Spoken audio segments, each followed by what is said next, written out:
Después de que murió Josué, los israelitas empezaron a adorar a otros dioses. Por esto Dios hizo que perdieran las batallas y que fueran esclavos de otras naciones.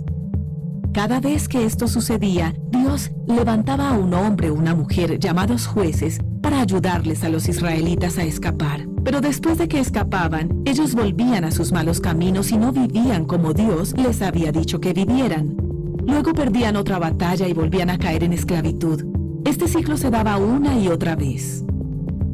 Cierto día, cuando los israelitas estaban de esclavos en un país llamado Madián, clamaron a Dios que los rescatara, y Él envió un ángel a un hombre llamado Gedeón para que los ayudara.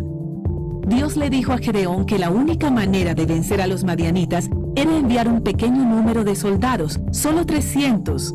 Así que a mitad de la noche los 300 soldados fueron a las afueras del campamento, tocaron las trompetas todos a la vez e hicieron pedazos los cántaros en los que llevaban antorchas. Al oír esto, los madianitas se confundieron y aterrorizaron tanto que empezaron a matarse entre ellos. Gedeón y los israelitas persiguieron a los madianitas que quedaban y los mataron a todos. Después de esta batalla, Israel disfrutó de 40 años de paz.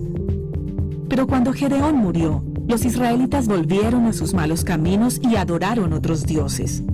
Así que fueron capturados por los filisteos. Dios envió otro juez llamado Sansón. Sansón tenía el cabello largo y era increíblemente fuerte. Una vez logró matar a un león salvaje con sus manos y lo despedazó. Los líderes de los filisteos le tenían miedo a Sansón debido a su increíble fuerza. Así que idearon un plan. Ellos sabían que Sansón se había enamorado de una mujer llamada Dalila. Así que le pagaron para saber el secreto detrás de su fuerza sobrenatural. Después de ser convencido, Sansón le reveló que su cabello largo era lo que lo hacía fuerte. Poco después, cuando él estaba durmiendo, Dalila dejó entrar a los líderes a su habitación y le cortaron el cabello.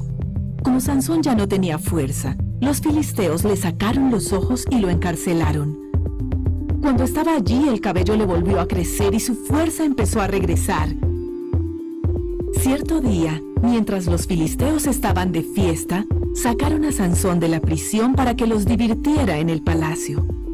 Sansón estaba de pie entre dos columnas y le pidió a Dios que le diera fuerza.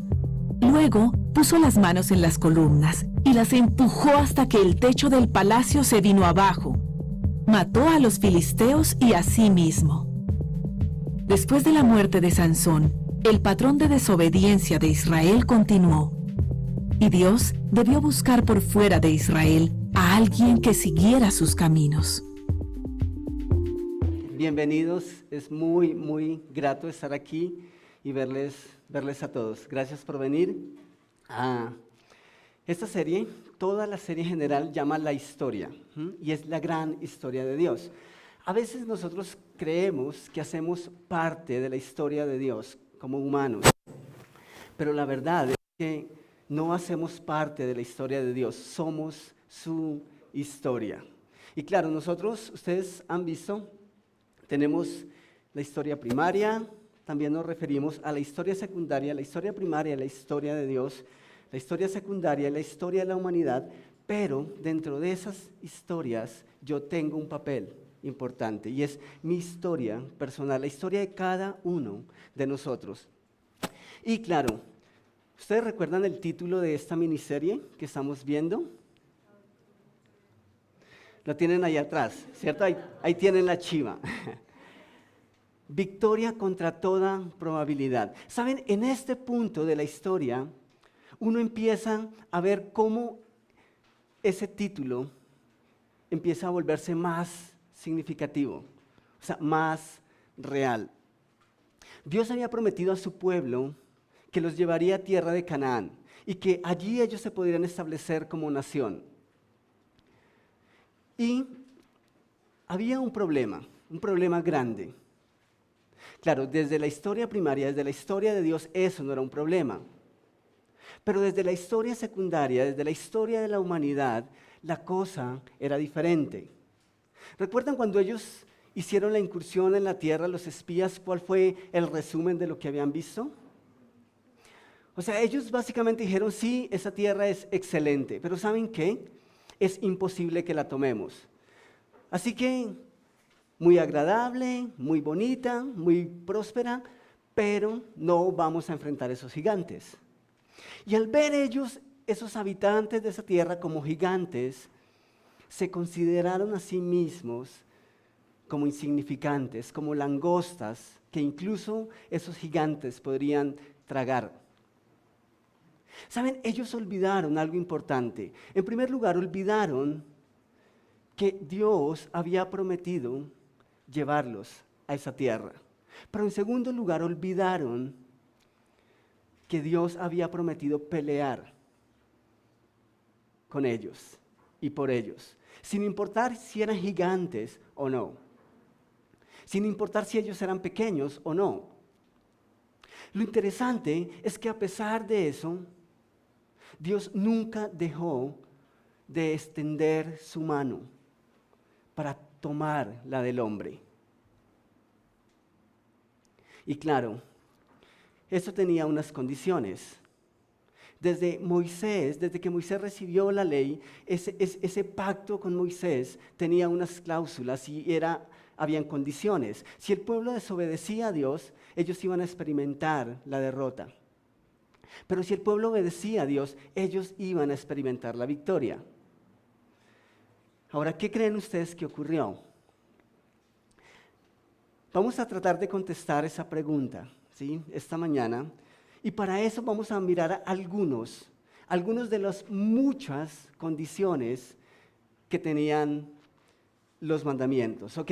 Eso ocurrió en tiempos de Moisés, o sea, mucho tiempo atrás, antes de que ellos entraran a la tierra prometida. Y vamos a leerlo en Éxodo capítulo 34, versículos 11 al 17. Si ustedes tienen sus Biblias aquí, perfecto, excelente, en sus boletines están los textos. Pero si no se quieren perder en los detalles, aquí van a tener los textos para que puedan leerlos. Y si quieren verificar, en casa podrían hacer y comprobar los textos, ¿ok? Dice, guarda lo que yo te mando hoy. He aquí que yo echo delante de tu presencia al amorreo, al cananeo, al eteo, al fereceo, al heveo y al jebuseo. ¿Quiénes serán ellos? Los pueblos enemigos o los pueblos que habitaban la tierra que ellos iban a tomar luego. Guárdate, y si puedes, lo bueno de que tengan sus Biblias aquí es que pueden resaltar, subrayar si quieren. Pero el versículo 12 dice, guárdate de hacer alianza con los moradores de la tierra donde has de entrar para que no sean tropezadero en medio de ti. Versículo número 13 dice, derribaréis sus altares y quebraréis sus estatuas y cortaréis sus imágenes de acera. ¿Por qué? Porque no te has de inclinar a ningún otro Dios, pues Jehová cuyo nombre es celoso, Dios celoso es.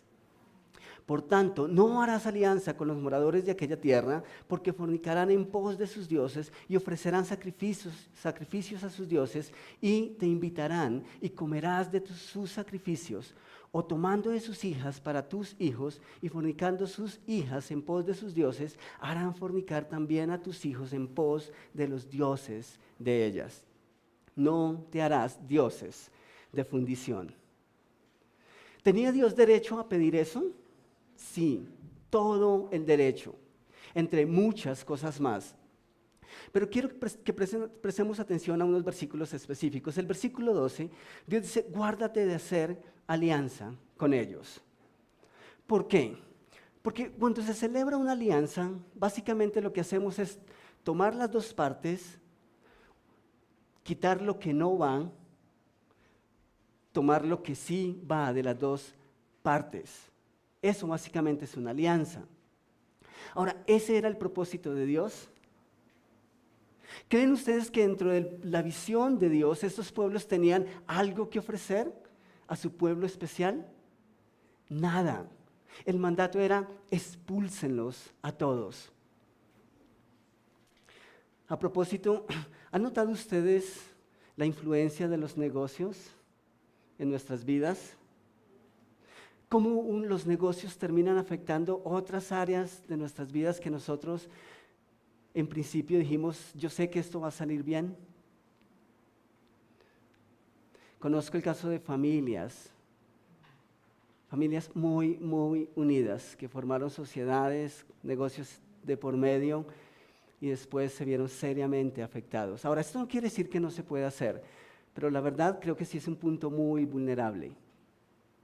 Así que, en primer lugar, Dios les dijo, no hagas alianzas con ellos de ningún tipo. Pero vamos a ver más adelante que esto puede fácilmente simbolizar el área económica. Ese es un punto importante en nuestras vidas, ¿cierto? En segundo lugar, versículo 13, Dios le dice, derribaréis sus altares y quebraréis sus altares y estatuas. La parte espiritual. Estos pueblos no iban a ser una influencia espiritual sana para el pueblo de Dios. Así que estaba en juego la parte social, laboral, económica, pero también estaba en juego su vida espiritual. Ahora, Dios conocía perfectamente este pueblo y Dios sabía que era un pueblo inclinado a la idolatría. ¿Recuerdan ustedes la adoración que ofrecieron en medio del desierto a un becerro que ellos mismos hicieron? Así que conociendo ese trasfondo, Dios dice, por favor, no se den el lujo de que estos pueblos conserven sus altares, porque posiblemente ustedes van a terminar haciendo lo mismo que ellos. Y por último, el versículo 16 dice, básicamente, no tomarás de sus hijas para tus hijos. Esa es la queja de muchos padres y madres. Por favor, mi hija, ese chino no te conviene. O viceversa. Pero Dios iba un poco más allá. Dios decía, si ustedes no hacen esto que les mando, ustedes van a terminar en una mezcolancia que no les va a llevar a nada bueno. ¿Cuál era la razón de todo esto? Sencillo, Dios no quería que su pueblo se contaminara. Dios no quería que su pueblo perdiera el horizonte.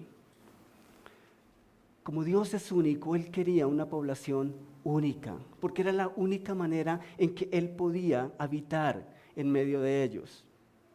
Un pueblo santo como Dios es santo, que adoraran un único Dios.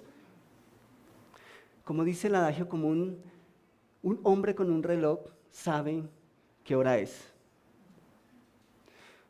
Si tú tienes 2 relojes, vas a estar preguntándote cuál es la hora real, exacta. Así que Dios no quería nada que fuera contrario a Él para su pueblo. Las normas que regirían esa nación serían las mismas que Dios había propuesto, no las que propusiera alguien más. Pero hay otro adagio que recordé esta semana. Nosotros como colombianos, bueno, yo no he ido a otros países, pero nosotros como colombianos tenemos algo muy arraigado. Y digo esto porque hay personas que se sienten orgullosas al mencionar esto. Decimos que echa la ley, echa la trampa. Y me molesta cuando personas sienten orgullo de decir que como colombianos tenemos la capacidad de falsificar un billete. Ahora, supongo que eso ocurre en otras culturas, en otras sociedades. Pero nosotros tenemos esa parte muy, muy elevada, de que si se coloca una regla, entonces ya estamos buscando la forma de quebrantarla y de salirnos con la nuestra. Ese es el primer punto en sus boletines. Echa la ley, echa la trampa. ¿Por qué digo esto? Porque lo que acabamos de leer no era el único mandamiento que Dios había dado. Vez tras vez, Dios decía y decía a su pueblo que era lo que debía hacer, pero vez tras vez ese pueblo rompía las reglas. Esta vez, ¿cómo lo hicieron? En Jueces, capítulo 1, versículo 21, dice, en cambio, los de la tribu de Benjamín no lograron expulsar a los jebuseos que vivían en Jerusalén. Por eso, hasta el día de hoy, los jebuseos, ¿qué pasa con ellos? Viven con los benjaminitas en Jerusalén. Versículo 27 de Jueces 1. Dice, pero los de la tribu de Manasés no pudieron expulsar a los de Betseán y de Taná con sus respectivas aldeas, ni tampoco a los habitantes de Dor Ibleán y Megiddo con sus respectivas aldeas, ¿por qué los cananeos estaban decididos a permanecer en su tierra? ¿Qué les había dicho Dios? ¿Eso era una decisión de los cananeos? ¿Quedarse o salir? No, Dios había decidido eso. Sin embargo, aquí leemos que ellos siguieron habitando en medio del pueblo de Dios. El resto del capítulo vemos cómo una a una las 12 tribus de Israel no logran expulsar la totalidad de los habitantes de la tierra y terminan conviviendo con ellos en medio. Pregunta, ¿será que Dios incumplió su promesa? ¿Será que el hecho de que ellos no hayan sido capaces o no hayan tenido la fuerza para expulsarlos declara que Dios había incumplido? Para nada. ¿Saben? El versículo 28 dice lo siguiente: solo cuando Israel se hizo fuerte pudo someter a los cananeos a trabajos forzados, aunque nunca pudo expulsarlos del todo. Ahí hay un dato curioso. La Reina Valera, 1995, en este mismo texto dice lo siguiente: cuando Israel se sintió fuerte, ¿hizo qué? Tributario al cananeo. ¿Pero qué? No lo expulsó. ¿No les parece eso a ustedes como acomodado? ¿Cómo es posible que el pueblo se hizo tan fuerte a tal punto que sometió a su enemigo, pero no tuvo la fuerza de expulsarlo? ¿Saben qué es lo curioso? ¿Ustedes creen que realmente el tributo que podían recibir de este pueblo era ganancia? No. Lo que ellos estaban haciendo al recibir eso era despreciar lo que Dios había prometido. Pero a veces nosotros actuamos de esa manera. Queremos nuestro propio producto a expensas de la provisión que Dios nos ha prometido. Y aquí hay un principio importante. Nosotros hemos hablado a lo largo de esta serie que Dios entrelaza su historia con la de la humanidad, contigo y conmigo. Pero ¿saben? Dios entrelaza su historia con el hombre pecador, mas no con el pecado. El pecado no cabe dentro de los propósitos de Dios. Está bien que Dios ama al hombre pecador, pero nunca va a amar su pecado. Así que Dios interviene. Cuando ve a su pueblo en estas circunstancias, Jueces capítulo 2, versículos 1 al 3, dice que el ángel de Jehová subió a Gilgal, a Boquim, y dijo: yo os saqué de Egipto y os he traído a la tierra que prometí a vuestros padres. No invalidaré jamás mi pacto con vosotros, con tal que no hagáis pacto con los habitantes de esta tierra, cuyos altares debéis derribar. Pero vosotros no atendisteis a mi voz. Es como el niño que empieza a jugar con el tenedor cerca de la toma corriente. Y ustedes retiran de su mano una y otra vez el tenedor o el clic. No dejen clics al alcance de los niños, especialmente si las tomas de sus casas no cumplen la regla. Porque la curiosidad es impresionante. Y ese niño vez tras vez, va allá hasta que termina pasando un susto. Así que cuando Dios ve a sus hijos en esa condición, les dice: ¿por qué habéis hecho esto? Por tanto, yo también digo: no los echaré delante de vosotros, sino que serán ¿qué? Azotes para vuestros costados, y sus dioses os serán tropezadero. ¿Eso es lo que quieren? Entonces tienen la libertad para hacerlo. Y efectivamente esos pueblos terminan esclavizando a la nación de Israel, incluso estando en la tierra prometida. La verdad, eso es triste. Pero lo más triste y la tragedia aún mayor está por venir. 2 líderes han muerto. Murió Moisés y luego de Moisés, Josué fue su sucesor. Pero a esta altura del camino, Josué también había muerto. Así que una nueva generación empezaba a levantarse. Y usted y yo tendríamos esperanza, porque nosotros a veces decimos borrón y cuenta nueva. O sea, toda esa generación murió. Uno esperaría que esta nueva generación empezara a tomar decisiones diferentes, un nuevo comienzo. Pero noten lo que leemos en Jueces capítulo 2, versículo 10. Dice que también murió toda aquella generación, es decir, los contemporáneos de Josué, y surgió otra generación que no conocía al Señor, ni sabía lo que Él había hecho por Israel. Esta mañana yo pensaba en eso y decía, ¿cómo puede un país, una ciudad, una sociedad ir sin conocer a Dios? Mi gran esperanza es que una sociedad cambia en la medida en que cambia su interior. Pero ¿qué de una cultura, qué de una sociedad que no conoce a Dios? ¿Pueden ustedes imaginar lo que sigue?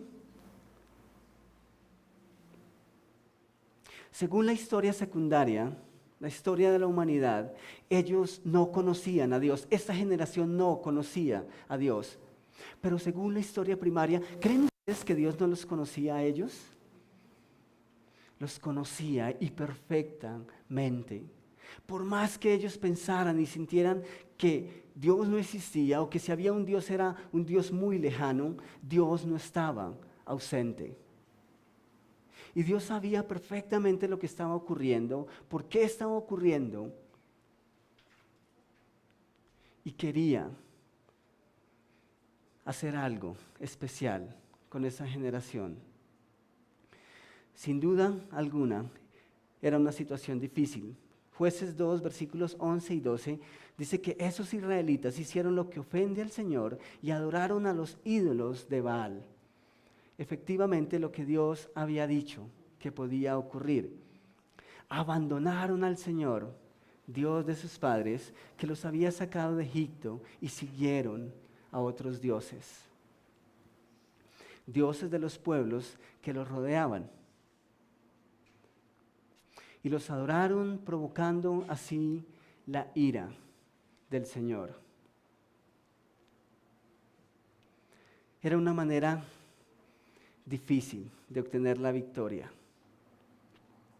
Era difícil pensar en una victoria bajo esas circunstancias. Moisés y Josué habían muerto y, para ser más exactos, ellos habían decidido abandonar a Dios. Estaban a merced del enemigo. ¿Saben qué me parece interesante de esta generación? Que esta generación, su historia, no inicia con una gran batalla, a diferencia de las anteriores. Aquí no se habla de estrategias militares, aquí no se habla de una tierra prometida, de incursionar. Aquí se habla de esclavitud. Yo me pregunto, ¿cuál es la condición de un hombre que no conoce a Dios? Es esclavo. Lo que dice Efesios es que nosotros éramos esclavos del pecado.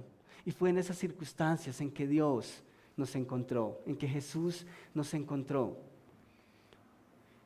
No hay luz de victoria en una sociedad que ha decidido dejar a Dios. Ellos habían decidido abandonarlo, pero Dios no los había abandonado a ellos. Así que una vez más Dios intervendría, y la victoria que experimentarían esta vez sería una vez más una victoria contra toda probabilidad. Por eso hemos decidido llamar esta serie así, Victoria contra toda probabilidad. Porque si es por mérito del pueblo, tenían lo que necesitaban para ser derrotados. Es más, habían comenzado su historia experimentando la derrota. Pero Dios deja que ellos vivan sus consecuencias y en medio de lo que ellos están viviendo, su amor una vez más se manifiesta. ¿Y cómo manifiesta Dios su amor esta vez a su pueblo? A través de jueces, unos hombres especiales que Dios escogió para que fuese vez tras vez a rescatar a su pueblo de la esclavitud enemiga. Así que cada vez que el pueblo empezaba a ser subyugado por el enemigo, clamaban a Dios y Dios les enviaba un juez. Ese juez los libertaba, moría el juez y adivinen qué ocurría con el pueblo. Volvían al mismo círculo vicioso y eso se repite vez tras vez con cada uno de los hombres que Dios les había enviado. Esta semana vi un video que me pareció muy curioso, muy chistoso. Es un enlace en Facebook y son dos chicos jugando piedra, papel o tijera. Y básicamente el castigo del que pierde es un chancletazo en la cabeza.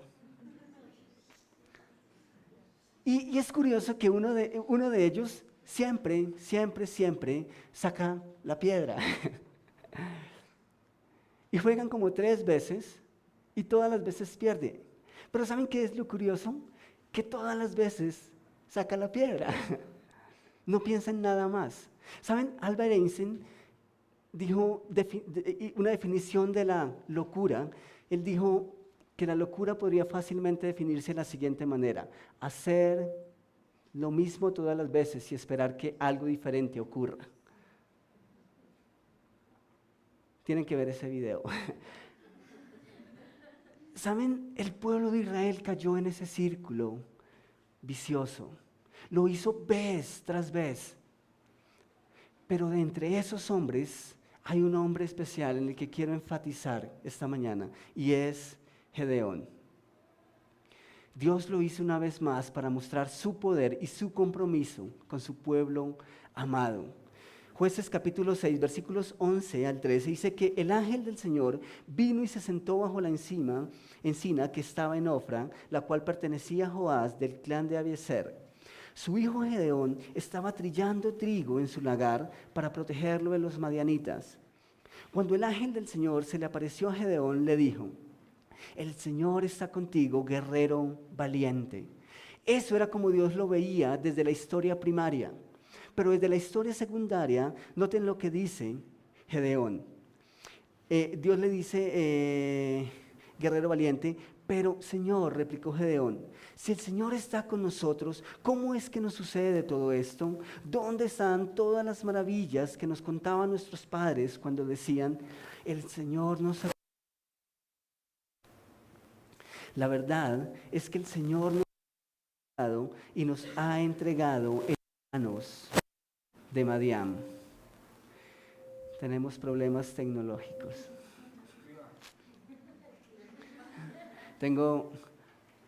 Hay un amigo que dice que cuando el enemigo quiere meter las manos, comienza por la parte tecnológica. ¿Saben? Gedeón hace 2 preguntas. Si tú estás conmigo, si tú estás con nosotros, ¿por qué nos suceden estas cosas? Y segundo, ¿dónde están las maravillas que nos contaron nuestros padres? Saben, yo creo que cualquiera que haga parte de la historia secundaria haría las mismas preguntas. Quizá tú las has hecho. Quizás en este mismo instante de tu vida tú estás haciendo las mismas preguntas. ¿Por qué? ¿Por qué? ¿Por qué? ¿Saben qué me parece interesante? Que Dios no responde las preguntas de Gedeón, por lo menos no de una manera directa. Pero a cambio de eso, lo invita a ser parte de su gran propósito, de su gran plan para marcar la diferencia en medio de una generación que se había levantado sin conocer a Dios. Noten lo que dice el versículo 14 y 15 de Jueces 6. El Señor lo encaró y le dijo: ve con la fuerza que tienes y salvarás a Israel del poder de Madián. Yo soy quien te envía. Pero, Señor, objetó Gedeón, ¿cómo voy a salvar a Israel? Mi clan es el más débil. Algunas versiones de la Biblia utilizan aquí el término pobre. ¿Cómo voy a ir si soy del clan más pobre de la tribu de Manasés y yo soy el más insignificante de mi familia? Claro, Gedeón es humano. Tiene miedos, tiene temores, tiene luchas. En la historia secundaria, la edad cuenta. En la historia secundaria, el dinero también juega un papel muy importante. Así que es normal que Gedeón ahora tenga miedo. Pero saben, en la historia primaria, en la historia de Dios, Dios no tiene edad.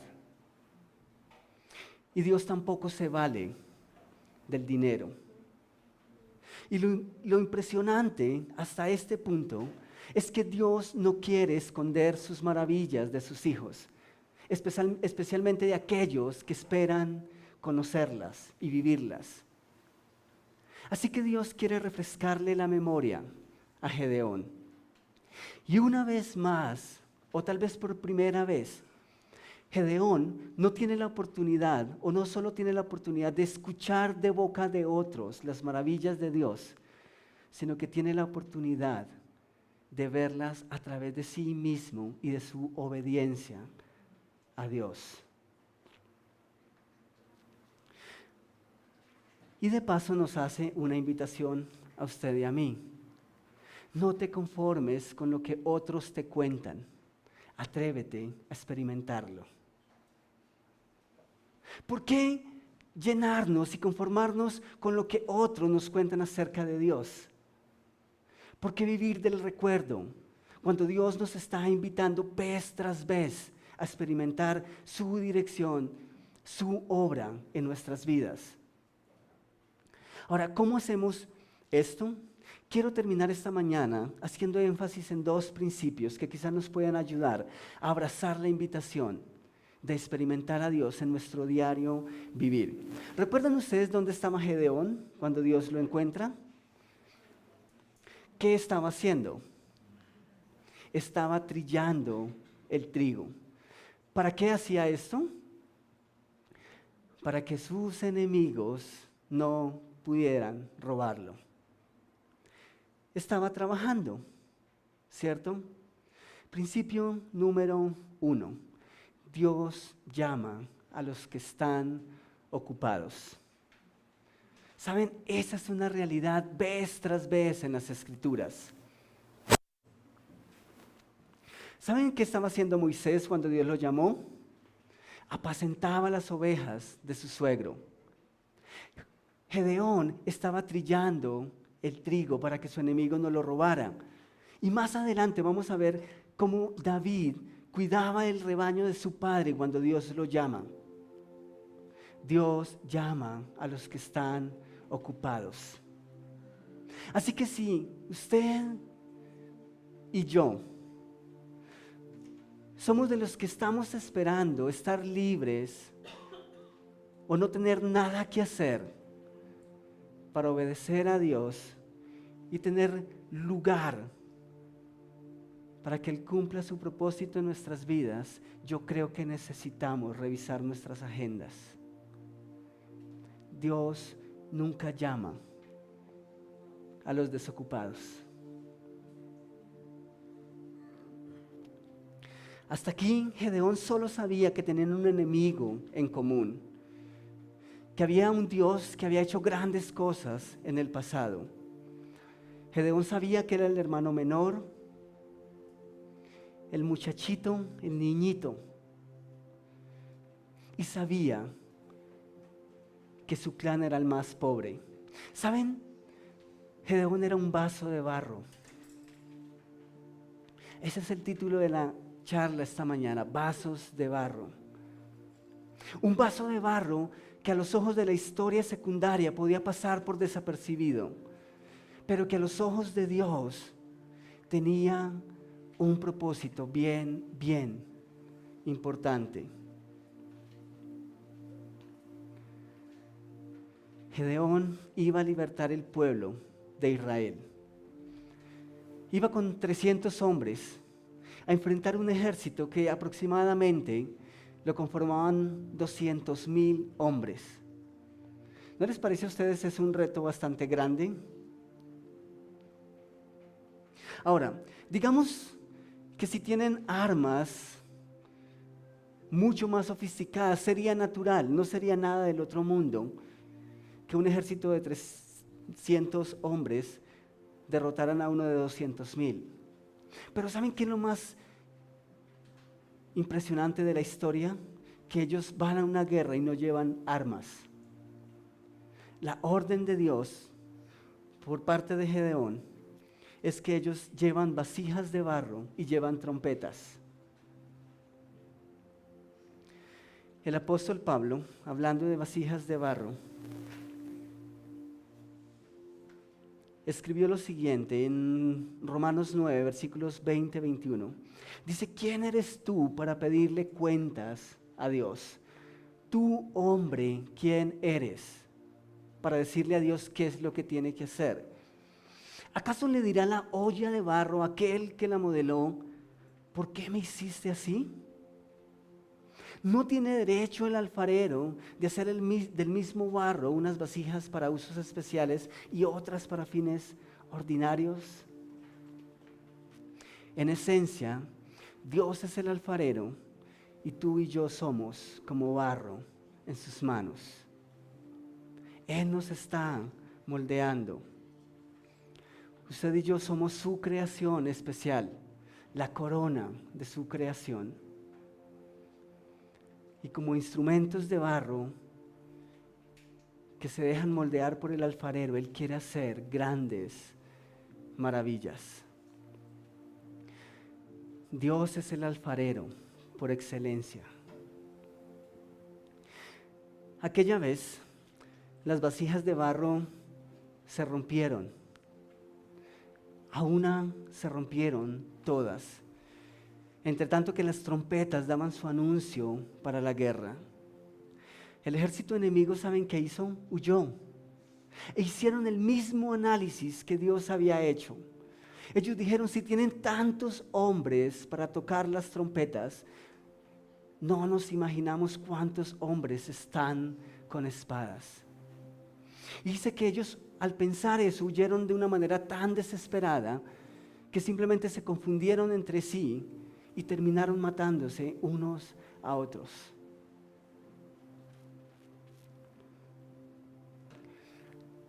¿Saben qué me parece bonito? Las vasijas de barro fueron rotas, pero Dios se llevó la gloria.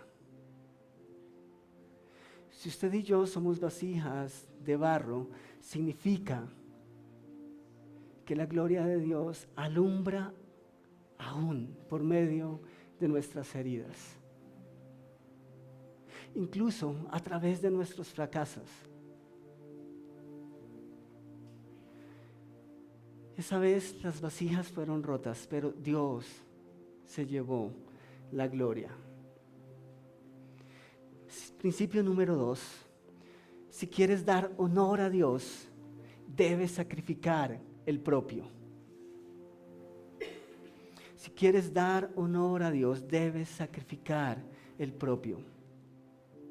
¿Saben? Gedeón aquella vez no solo hizo marchar el ejército con sus vasijas de barro, él mismo fue una vasija de barro en las manos de Dios, dispuesta a romperse, dispuesta a salir de su comodidad para que Dios brillara. Pero ¿qué de nosotros? ¿Qué de nosotros en la historia de Dios, en nuestra gran historia? ¿Saben? Dios ama las vasijas de barro y las ama porque sabe qué hacer con ellas. Así que tú y yo no necesitamos ser los más fuertes. No necesitamos registrar solo aciertos en nuestra vida. Pero debes aceptar la invitación que nos hace Gedeón. No te conformes con lo que otros te cuentan. Atrévete a vivir la experiencia de Dios día tras día. Atrévete a vivirlo. La invitación esta mañana para cada uno de nosotros es: sé un Gedeón. Sé una vasija de barro en manos del mejor artesano. Quizá tú estás aquí esta mañana y te identificas con Gedeón. Tal vez tú has tenido que cargar en tu familia con una serie de sucesos que te dicen: ¿sabes qué? Yo creo que tú no vas a llegar muy lejos. Tú tienes que seguir esta cadena. ¿Saben? Gedeón marcó la diferencia en medio de una generación que se había levantado haciendo lo que era incorrecto. O tal vez tú te identificas con Gedeón esta mañana porque dices: ¿sabes? Yo he conocido de Dios porque otros me han contado. O porque mis padres me llevan a la iglesia. O porque a veces me invitan a leer la Biblia, tal vez hacer un rezo, tal vez hacer una oración. Pero tal vez como Gedeón tú dices: yo quiero conocer a Dios de primera mano. Tal vez tú estás aquí esta mañana y dices: Dios, yo quiero experimentar tus maravillas. Y las he visto en otros, pero en este día yo quiero experimentarlas en mi propia vida. Si tú estás aquí esta mañana y quieres conocer a Dios de una manera real, yo te invitaría que en el transcurso de este tiempo, tal vez cuando haya terminado, a que busques a una de estas personas. Yo quiero pedirles que se pongan en pie. Pastor José Rodríguez, por favor. También Miriam, por favor. Y también está Cristi. Si tú estás aquí esta mañana y quieres conocer a Jesús, quieres conocer a Dios de una manera personal, yo te invito a que no te conformes con lo que tienes hasta ahora y los busques a ellos. Y pregúntales qué debes hacer para conocer a Dios. Tal vez puedas hacerlo con la persona que te invitó. Está bien si decides preguntar a esa persona, pero no te conformes, sino que atrévete a dar el paso que dio Gedeón. Inclinemos los rostros, por favor, en un momento de oración. Padre, aun cuando te conozco, aun cuando he visto no solamente en la vida de otros tus maravillas, sino en la mía propia, a veces también dudo. A veces las circunstancias a mi alrededor me hacen pensar que tú eres un Dios ausente, que eres ajeno a mis sueños, a mis anhelos, a mis luchas. Pero Padre, a través de Gedeón, yo puedo ver dos patrones esta mañana. El primero es que es muy fácil conformarme con lo que veo en otros o simplemente con lo que otros me cuentan. Y el siguiente patrón, Señor, que veo es que si yo quiero ver grandes maravillas en mi vida, entonces debo dar el paso y creerte. Y no sé, Rey, cuántos esta mañana de mis hermanos se identifiquen conmigo. Y si es así, Rey, yo quiero rogarte que tú nos des el valor, que tú nos des las fuerzas para dar el paso. Padre, que nosotros decidamos atrevernos a confiar en ti, de tal manera que las maravillas que veamos no sean las que tú haces en la vida de otros, sino que nosotros podamos contarlas de primera mano, como lo hizo este gran hombre, Gedeón. Así que gracias por tu historia, gracias por mi historia, gracias por cada uno de nosotros. En el nombre de tu Hijo. Amén.